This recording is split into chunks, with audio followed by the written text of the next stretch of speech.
Governor DeSantis just walked up to the podium at Alligator Alcatraz. Let's listen into what he has to say. Larry Keefe.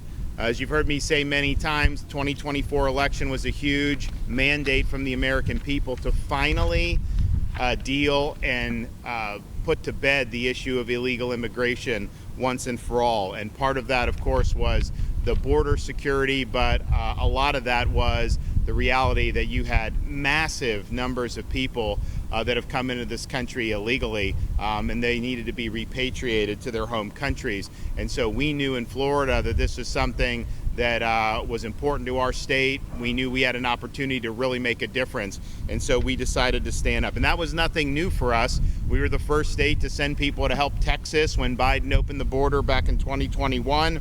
I launched Operation Vigilant Sentry a couple years ago to help fill gaps in the maritime interdiction efforts of the Coast Guard, that when illegals try to come in via the sea to the shores of Florida. And just from the state's effort, in addition to everything the Coast Guard's done, just the state of Florida, we've ended up stopping and returning 18,000 illegal aliens, and we just had a bust the other day. So that's been really important to keep the state of Florida safe. We've also done things like ban sanctuary cities. We've ensured that there are no ID cards, of course no driver's license, but any ID cards to illegals. We've increased penalties on illegals who operate motor vehicles. And so we're proud to have been a leader in that even before the Trump administration took in. But then when that happened, we sprung into action on our state agencies doing these 287G agreements with Department of Homeland Security. That basically allows us at the state level to be working in tandem on immigration enforcement. And that wasn't true under the Biden administration. I'd have Highway Patrol, they'd pull over illegal aliens, and then they'd have to call ICE, and ICE didn't want to deal with them, so they basically had to release them back into the community. And so now they have the ability to bring those folks and process them for immigration enforcement, which I think is something that's really, really important. We, of course, called for a special session of the Florida legislature at the beginning of the year, saying, hey, this is our moment. This is what we all campaigned on. Let's get it done. And we had some pushback on that initially. I think some of these guys, they didn't want to follow through on their campaign promises. They even sent me a bill that would have made things like Alligator Alcatraz and Operation Vigilant Sentry illegal in the state of Florida. Of course, I vetoed that. Blaise Ingoglia was in the Senate there, and he was very much standing on the side of the voters that sent us here, and he opposed that sanctuary bill. We ended up getting good legislation passed that requires all state and local agencies in Florida to participate in immigration enforcement efforts. And so that really began in earnest months ago, and it had a lot of success. But the one thing that we were running into was that DHS just did not have capacity to be able to hold and process these illegal aliens prior to deportation. We were using our sheriffs were using some of their local facilities. We would do what we could at the state level, but there was a huge need for additional capacity. And obviously they had a rough 4 years under Biden, really letting the agency wilt in ways that it was never intended to do. So we were asked, hey, if there's any way you can help with this, this is what you want to do. So the site here at the Dade Collier Airport in the heart of South Florida was a unique opportunity, because while it was an existing footprint with a massive runway, it was something that was not necessarily full or being used all the time. And so we were able to, under Kevin Guthrie's leadership, within record time, create a facility that could support intaking, processing, and eventually deporting these illegal aliens. And that's important to deport from Florida, but obviously from the United States as well. So we have capacity now for a couple thousand. We can expand that as demand is there. And we're looking forward to being able to do that. I know that the administration has called on other states to follow suit and expand this type of capacity, and I would just reiterate that call. I think it's important. I think it'll make a difference. And so we're here today to say, this was never intended to be something where people are just held and we just kind of twiddle our thumbs. The whole purpose is to make this be a place that can facilitate increased frequency and numbers of deportations of illegal aliens. And that is the goal. And one of the reasons why this was a sensible spot is because you have this runway that's right here. You don't have to drive them an hour to an airport. You go a couple thousand feet and they can be on a plane and out of here. So I'm pleased to report that those flights out of Alligator Alcatraz by DHS have begun. The cadence is increasing. We've already had a number of flights in the last few days. We've had hundreds of illegals have been removed from here, and the federal government has a process of how they eventually do, and they've done it different ways on some of these different flights. But the reality is this provides an ability to enhance the mission to increase the number and frequency of deportations. And so what's been done here has really been remarkable. There's full ground-to-air communications from the airfield. There's air tracking radar capabilities on site, securing all access ports to the taxiway and runway on aircraft arrival. That happens.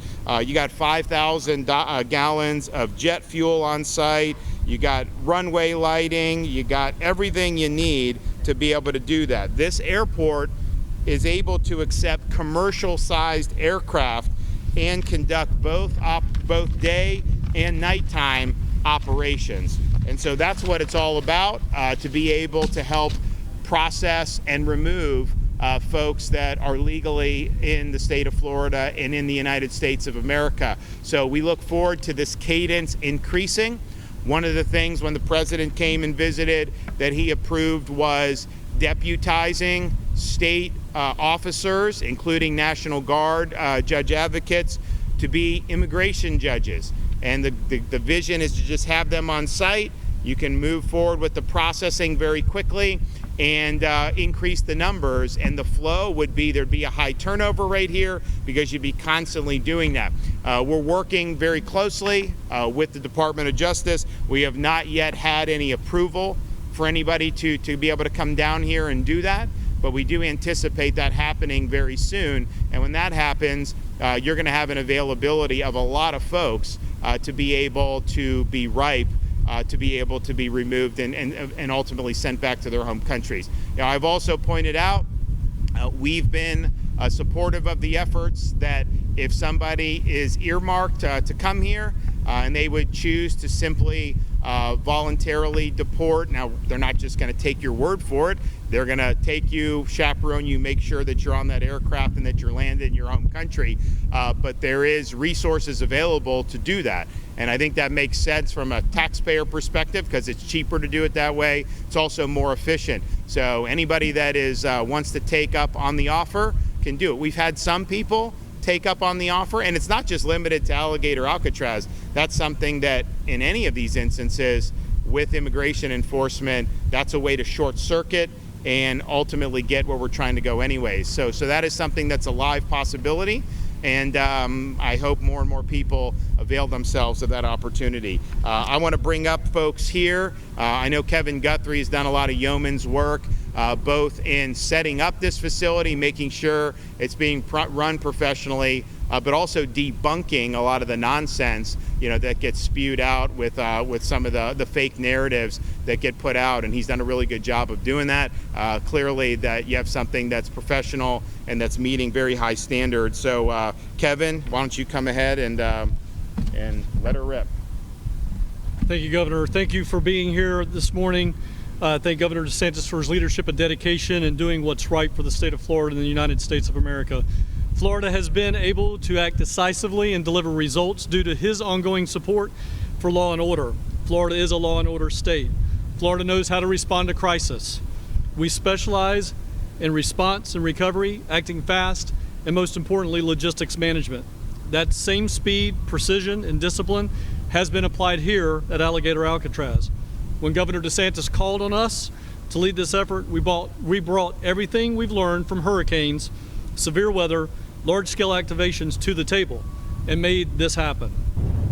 The focus of this operation has always been and will always be fulfilling our mission, upholding the law, and delivering results. This facility was built and operational incredibly fast and has now grown to have a capacity of 2,000 detainees. Our team continues to work to increase its capacity of the facility, which will eventually hold 4,000 detainees. As our capacity increases, we continue to identify contingency plans to ensure we are ready for hurricane season. I know that I've taken a little bit of heat in the media that the EM guy is not taking care of hurricane season. That is absolutely unequivocally false. When we have 1,000, I need to make sure we have room for 1,000. When we go to 2,000, I need to make sure we have room for 2,000. And yes, I may have visited some facilities in the state of Florida. Why? Because this facility, as I've said on the record, can withstand category winds of up to category 2. But there's a category 3 and a 4 and a 5. And I hate to talk to you so elementary, but unfortunately we have to break some things down into simple building blocks for other people. Category 3, 4, and 5 is greater than and not equal to a category 2. When we have that situation, we will have to do an evacuation. And it's incumbent upon the Florida Division of Emergency Management with our law enforcement partners to be able to take care of that. So yes, we are constantly looking at what we can do based on need when we get to a certain level where we're going to go. And I promise you that the hurricane guys have got the hurricane stuff covered. I promise you that. I'm sorry, I'll get back on track now.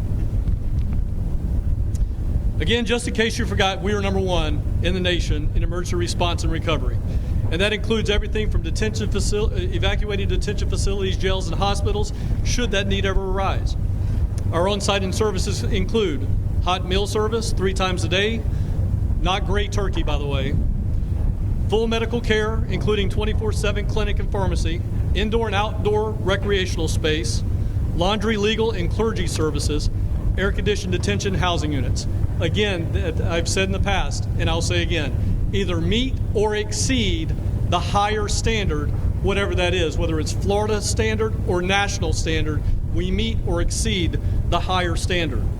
The security infrastructure includes over 28,000 feet of barbed wire and fencing, nearly 300 security cameras, a trained force of over 400 security personnel, including an additional 200 National Guard. Additionally, this facility is surrounded by miles and miles and miles, I believe it's 39 square miles, of natural buffer, turning what was once just a taxiway that saw up to, this is another stat for you, up to over 100 flights a day as we have issues with the environment. All of a sudden, governor is tearing up the environment. There were over 100 flights a day coming in and out of this facility. There's much less than 100 flights a day coming in and out of this facility now. With the airstrip infrastructure already in place, this location has made it even easier for us to coordinate deportation flights directly on site. None of this would be possible without the commitment of Governor DeSantis. His proactive stance long before this project broke ground, coming up now 3 years. Florida will not be passive bystander when it comes to border security and public safety. That's what, ladies and gentlemen, leadership is an action verb. It's an action rooted in an action verb. All right, we are going to wrap up. You are watching live the press conference there. Florida Governor Ron DeSantis, as well as the emergency management leader Kevin Guthrie, talking there from Alligator Alcatraz. Cell phone reception there is spotty at best, so that's why our signal is having a little bit of trouble. But I just want to recap for a second what they were talking about in case you missed the beginning of that.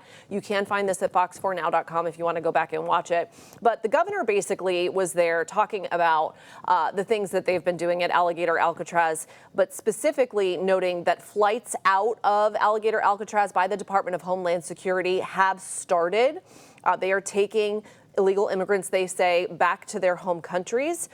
They talked about deputizing state officers and National Guard to be immigration judges. They are working to get approval from Homeland Security for those folks to come down and to start doing that. They haven't gotten that approval yet. And then emergency management leader Kevin Guthrie, you just heard him kind of trying to debunk, he said, some of the things that have been put out in the media. Specifically, one thing that's been brought up is we are in hurricane season. What do they do with the migrants there, detained there, should there be a hurricane? He has said that they can withhold people there if there are Category 2 winds or below, but anything above that, they would have to evacuate. So he says they do have a plan in place. They are constantly looking at where they can take the people being held at Alligator Alcatraz should they need to evacuate, and that would be the plan if we face Category 3, 4, or 5 hurricane there.